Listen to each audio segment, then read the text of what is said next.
Wall Street financial expert Rob Black joining us on a day, Rob, where all eyes are on the Fed, and many are speculating how high will interest rates go. What effect is that having on the markets this morning? Great question.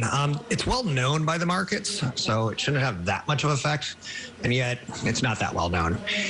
So let's talk a little bit about it. The markets are bracing for 50 basis points. We haven't done 50 basis points since the year 2000. It's been a long time.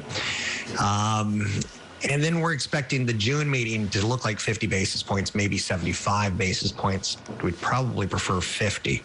And then it's going to take a little bit of time to digest these moves. So a lot of people are nervous the Fed's going to overdo it. They want Goldilocks, and I can't find Goldilocks right now. We've got a wanted ad for her. We want just right. Is it too hot or too cold inflation?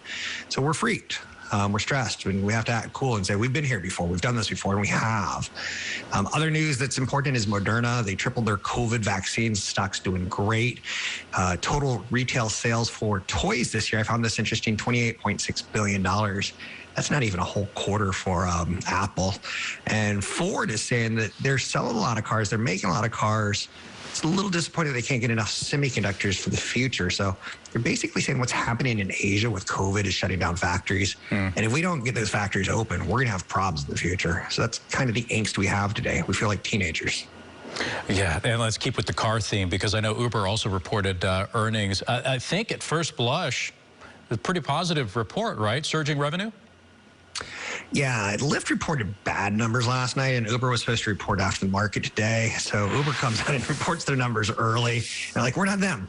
They had a $5.9 billion loss, but most of their loss was tied up towards investments in Asian ride-hailing services like Didi.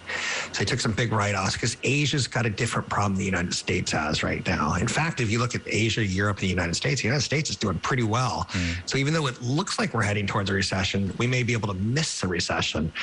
Mobility, which is driving as a taxi, was up 58% year over year, pulled in about $10.7 billion. Delivery was about $13.9 billion, up 12%. They make a lot more money on the driving of human beings than they do the delivery of food, but it's all moving in the right direction. And Marriott came out today and said, hotels are moving in the right direction. So all things considered, we're pretty stoked. 1.7 billion total trips in the last 90 days. That's up 18% year over year. 115 million riders are regular and active. So pandemic be gone. It feels like we're putting it behind us. Yeah, and that may not be the right thing, but that's what I'm saying. I was going to say, and yet, though, as you mentioned, it does look like, at least the indicators are pointing that we could be looking at a recession. That's got a lot of people kind of worried. What does that actually mean, though, for people? Yeah, I took this story from USA Today because they did a better job of writing it up, but I thought my viewers could use the content ideas from it. We have a recession once every 4.5 years. So if I live another 30 years, I'm going to go through another 6 or 7 recessions. They shouldn't kill you. You should be ready for them. It's basically a contraction in GDP. Jobs are lost. Wage inflation goes down. There's a couple signs of it, but a contraction of our economic activity.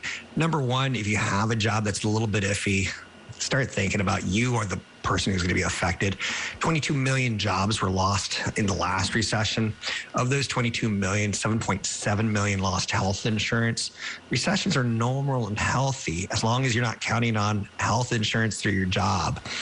6.9 million dependents, about 14.5 million people affected by healthcare last recession. So try to shore that up. Now's not a good time to change jobs. In theory, it is to ask for more money. But if you change jobs, you're going to be the low man on the totem pole if there's recession next year or 2 years. Some economists see it in 2023, some in 2024. When will it happen? I don't know. But historically, since I was a little child over 40 years ago, one every 4.5 years. And I guess one final thought is the stock market, the housing markets tend to underperform. I tend to write it out. I've never sold in a recession. And my portfolio was an all-time high earlier this year. And I've gone through 7 or 8 of them, good ones now.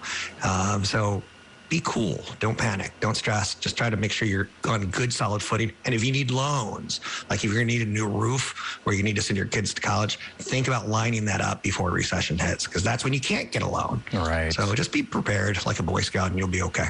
A lot of different ripple effects. All right, Rob, thank you as always. We'll chat with Rob again tomorrow. Get your questions and concerns and companies in that you want him to touch on. Facebook, Twitter, you got his handles on the screen. You can also email him at rob@robblack.com. Thank you, Rob.